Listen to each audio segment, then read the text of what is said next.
on the streets. The man was killed. A known Portland area activist. Tonight, officers say the 23-year-old's death is linked to a car crash and gunfire. They do not have anyone in custody. Multiple friends of Keillor said he was an outspoken activist and anti-fascist, often involved in city protests and movements.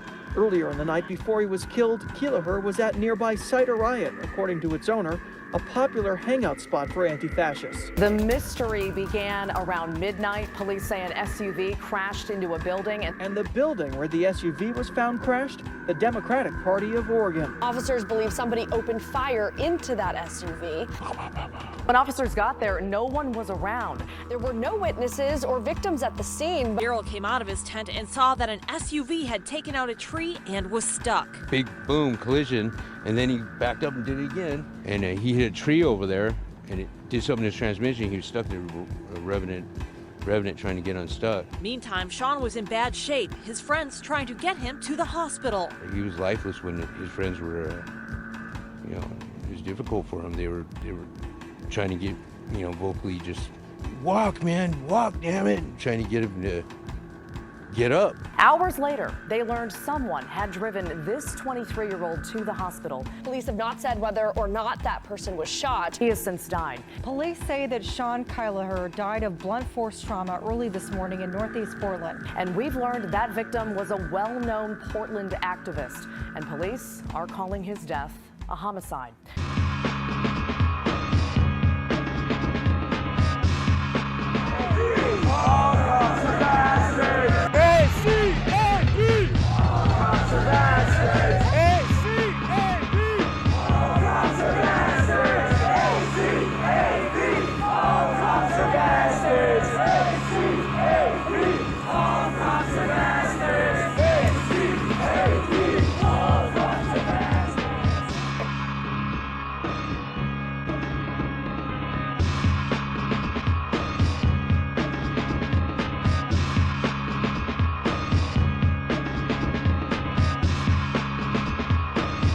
What you can see behind me is that there are candles and flowers that are outside of the building of the Democratic Party of Oregon. And those items have been left here in the memory of Sean Keillor.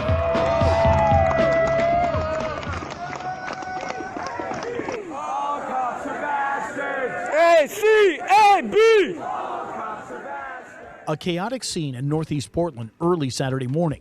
Police say 23-year-old Sean Keillor, known by some as Arminio Lewis, was hit and killed by an SUV. He was a good friend, and he smiled a lot. It happened right outside the building that houses the Democratic Party of Oregon. Daryl Perez was in a tent nearby when it happened. He heard cars, crashing sounds, gunshots, and people talking to Keillor. Walk, man, walk. And that's when I came out of my tent and I saw him carrying their friend across the road, and that guy's still trying to get his SUV or trucks unstuck. Keillor was driven to a hospital where he was later pronounced dead. He was known as a left-wing activist in Portland. This is video of him at a protest in 2016. The Oregonian reports that he was hit after leaving Cider Riot, a left-wing hangout in Northeast Portland. Friends gathered in Northeast Portland today, leaving flowers and lighting candles in his memory. For friends, this is devastating. Now, at this point, police will not confirm details on the circumstances, including if they do think this was a deadly hit and run. They have not made any arrests yet, and they do say that if you have any information about this case, you should call Portland Police. K2 News spoke with a witness who was near it all, and he told us he heard a fight between a group of men. I just heard the skin like that real quick, and then the guy says, hey man, it's gonna be worse, you want some more? And told him to get back in his car. After that, he heard a car crash into a tree and then 3 gunshots. His friends tell us they're worried that Keillor could have been targeted because he was a dedicated member of the anti-fascist community in Portland. They called him Arminio. November 2016, Keillor helped to organize an anti-Trump protest at Portland State University. Here he is in an interview with K2 News. Because it tells immigrants that we aren't racist, that we will not support the violence that you face. They attacked another conservative, photojournalist Andy Node, leaving him bleeding and bruised. Because it tells immigrants that we aren't racist. Police did nothing during this astonishing, violent, animalistic pack attack. That we will not support the violence that you face. Just the fact that he was standing there as a gay Vietnamese American man and not conforming to their views was enough to get him not only bashed in the face, but bashed in the face with combat gloves so badly that he ended up in hospital with a brain bleed. That this is a safe haven for you. Brain bleed, Andrew, a brain bleed. Friends say Kyler stood up for marginalized communities. A gay Vietnamese. You could have a very interesting conversation with him. That camera's not fucking there with all these fucking people. You want to get fucked up by a fucking faggot? And you learn something new. Every single Trump supporter has a full legal name attached to a social security number. Come out of it thinking something that you didn't think before. With a place of residence, an employer, and classes. Because he was always challenging thought. That information is easy to find online.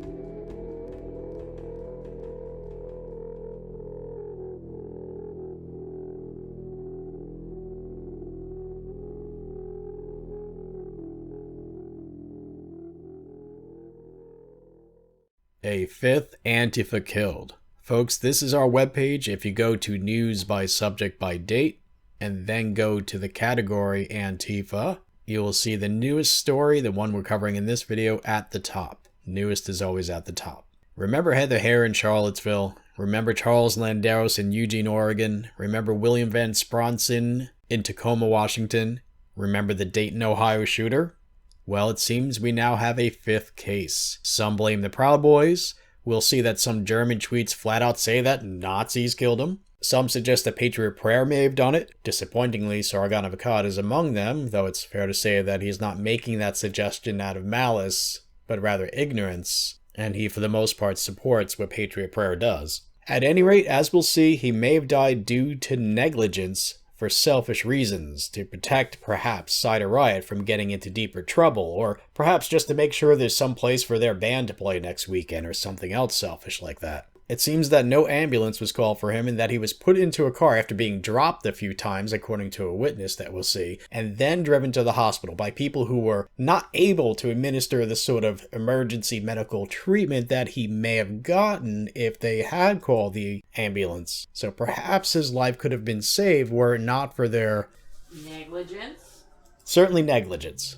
Apparently, Cider Riot was told that they would be shut down if one more violent incident happened or something like that. So he may have ultimately died because someone cared more about keeping Cider Riot open, even for a short while longer, because he's supposedly selling the joint. We'll see. We'll see that. Here's my theory on that. He's selling it, so it really doesn't matter if it stays open, but it does matter what happens on the premises if you're going to sell it. So property value. Yeah. Right. So, get the dying guy off my fucking property. Get him as far away from my block as you can. Could be. Or, you know. Because otherwise that's going to come back to bite him on the ass money-wise. Right.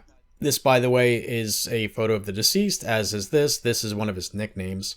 It seems Portland Antifa's Sean Kelleher, that's his name, has been killed shortly after midnight on October 12th. Local Fox 12 reported this. A known Portland area activist killed on the streets.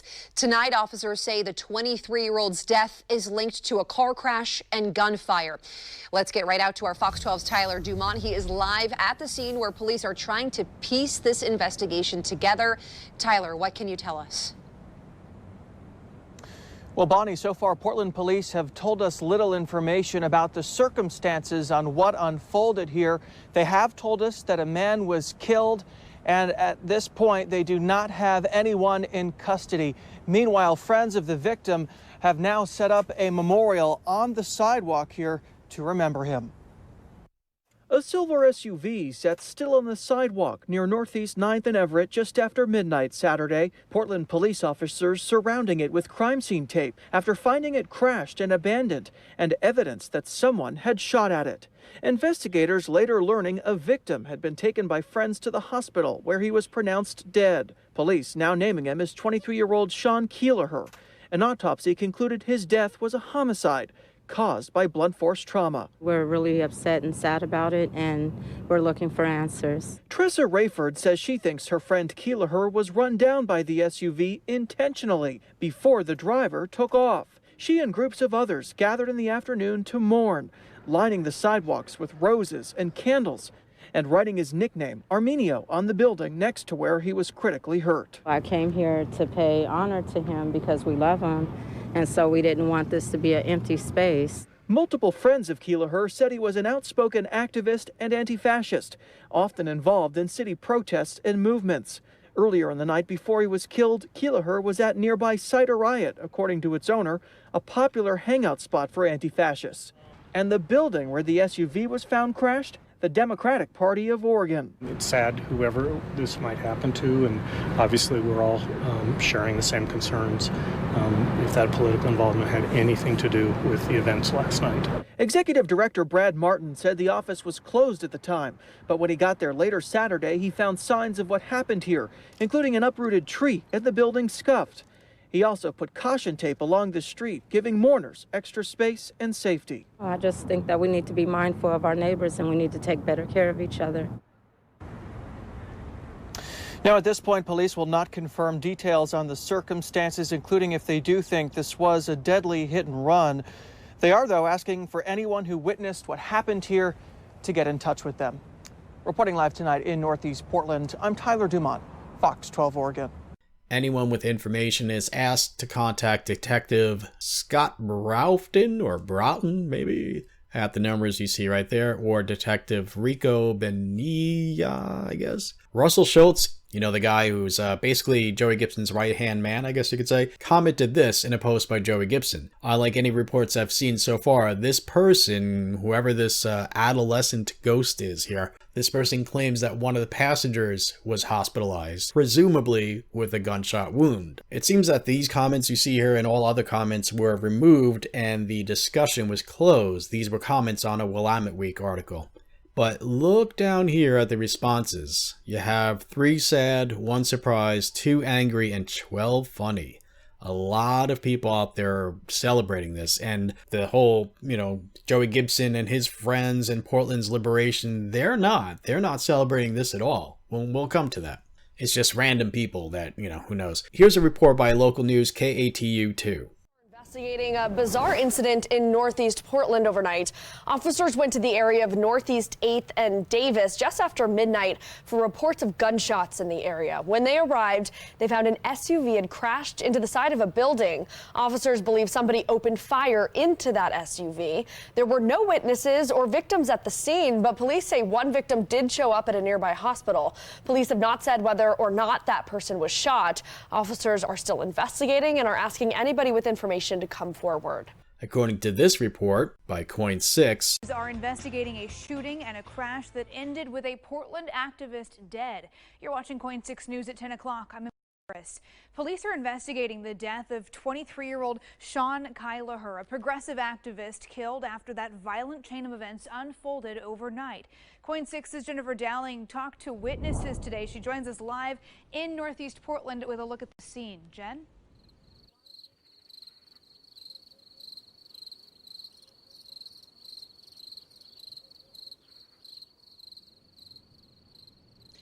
Good evening, Emily. It's a sad situation. Sean was fatally injured. Behind me where there's candles glowing now, and people are coming to pay their respects here at the corner of North.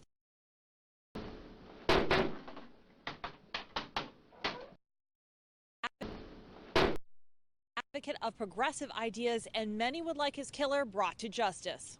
He was shot. There's 4 shots, at least 3 or 4. Daryl Perez says he heard the tragic series of events from his tent, just a half a block from where a memorial now grows to remember homicide victim Sean Keilher. I heard cars roaring, I heard arguing, I heard a little bit of slapping around, and then telling the guy to go home, and just multiple voices, probably about 4 or 5. Daryl says he heard something that sounded like a collision, arguing, and gunfire. With a gun, just pow, pow, pow, pow. Daryl came out of his tent and saw that an SUV had taken out a tree and was stuck. Big boom, collision, and then he backed up and did it again, and he hit a tree over there, and it did something to his transmission. He was stuck there, revving it revving it, trying to get unstuck. Meantime, Sean was in bad shape. His friends trying to get him to the hospital. He was lifeless when his friends were, you know, it was difficult for him. They were trying to get, you know, vocally just, walk, man, walk, damn it, and trying to get him to get up. The offices of the Democratic Party of Oregon were closed at the time. The executive director showed us the markings that appear to have come from the crash and a hole where the SUV took out the tree. And it's very sad that this would happen to somebody in our town. He was involved, obviously, in progressive causes, deeply committed, and makes it all the more sad and concerning. Those who came to leave flowers say Sean was an advocate for social justice. He just was, you know, very dedicated to his community and, you know, a very solid friend. His nickname was Armenio, the phrase rest in power written next to it on the wall. He was always challenging old lines of thought and trying to be a bigger person.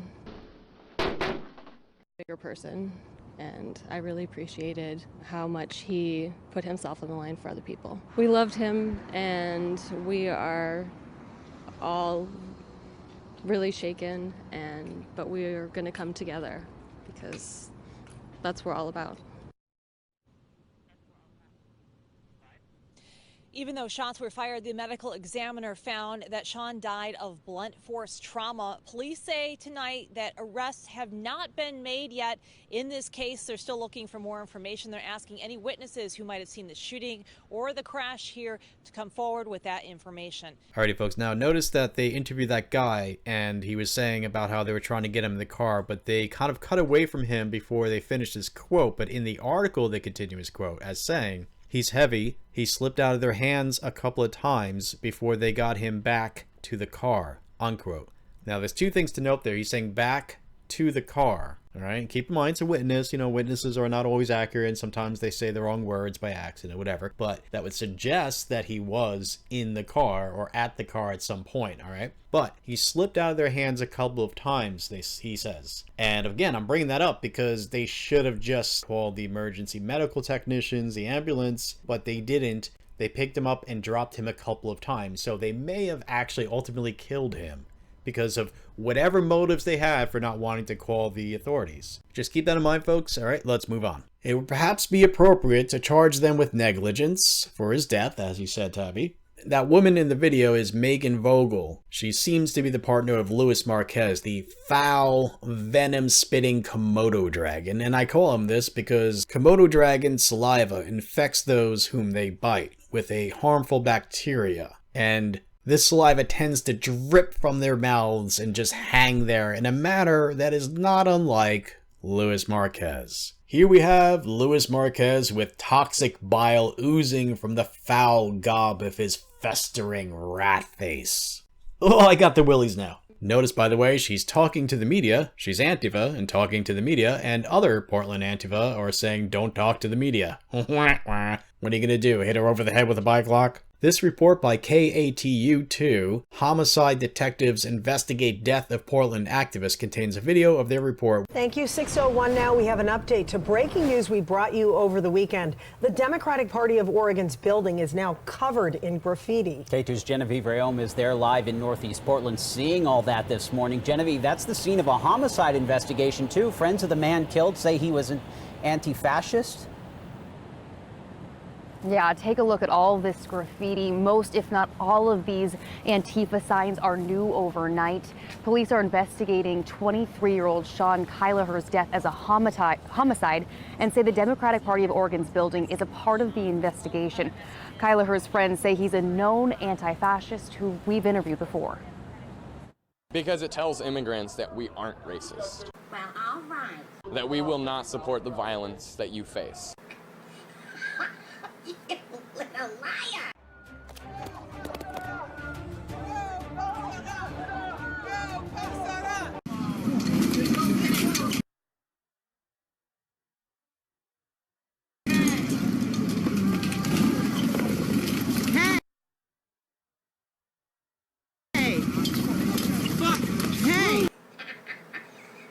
That was Kyler. Let's back up in time a little bit for some background on Kyler. This is from 2016. Video, whack jobs crash students for Trump meeting. This was posted by Mike Strickland to his YouTube channel, Laughing at Liberals. You may remember Mike Strickland as this guy with the gun right here from this famous video. It features Sean Keeler being physically confrontational, threatening physical assault, and telling people to dox Trump supporters with their social security numbers, their addresses, and telephone numbers as a nudge, nudge, wink, wink kind of a thing.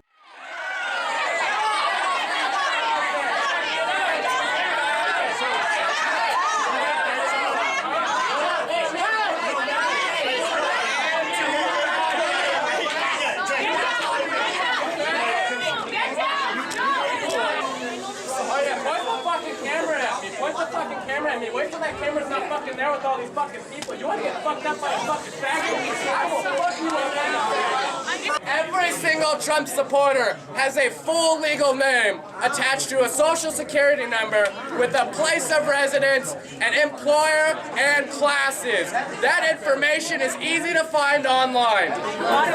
Now, I'm not saying you should go to their houses and hurt them, but you know. Alrighty folks, there is a lot more to go over, but it's taken me too long to get this video out, and you know, it's long enough already, so I might as well just make this the end of part 1. Look forward to the rest, which will include things that you probably won't get from other sources, and a few things that I'm damn sure you won't get anywhere else, including such things as comments allegedly made from Sean's mom on a post by Joey Gibson, a little bit about our own dealings, Tabby and I, our own dealings with him online from back in 2017, as well as stuff like Sean's mother asking people and the media to stop making public statements about her son in a public statement to the media about her son. Yeah. But seriously folks, though I may jest, I want to make it absolutely clear, I am not happy about this human being dying. To some, it may seem like I'm happy that he's dead because you're emotional and not objective. I am not. I'm not happy about that. And it may seem like I am demonizing him simply because I refuse to angelize him. Just made that word up, but you know what I mean. I just want to be as honest and accurate as possible and maybe sprinkle this grim subject with a little bit of levity, some humor. And I'm sorry, Sean's mom, but I will neither comply with your son's demands with violence that I not exercise my free speech, nor your requests that I not exercise my free speech. It's not going to happen. And you know what? I had a little bit more sympathy for you before I went over and looked at what I think is your Facebook page. I mean, there's no reason to think it's not. And I see that you support Antifa. Okay, so maybe it's time that you slow down and reflect about why it is that your son's dead. Okay, this whole Antifa thing is why your son is dead. Okay, and you may want to stop supporting this group that attacks innocent people, people of all colors, all sexual orientations, both genders, immigrants, disabled people, elderly people, random people, and so on. You do, however, have my condolences, but you really need to think these things through. Please consider donating to us through Subscribestar. See the partial link below. I can't give you the whole link because YouTube just won't let me. Because you know what? Subscribestar, unlike Patreon and other people, they refuse to financially unperson people for wrong things. So YouTube doesn't want you to go there. So you're going to have to take the part of the link that I give you and paste it in your address bar right after the https://www. Also, subscribe to us on BitChute. This may be the last video on YouTube. You never know. BitChute, unlike YouTube, won't censor us and won't shut us down. Make sure you click the little bell icon. Thank you very much, everyone. Liberty, strength, honor, honesty, integrity, justice, truth, love, and laughter.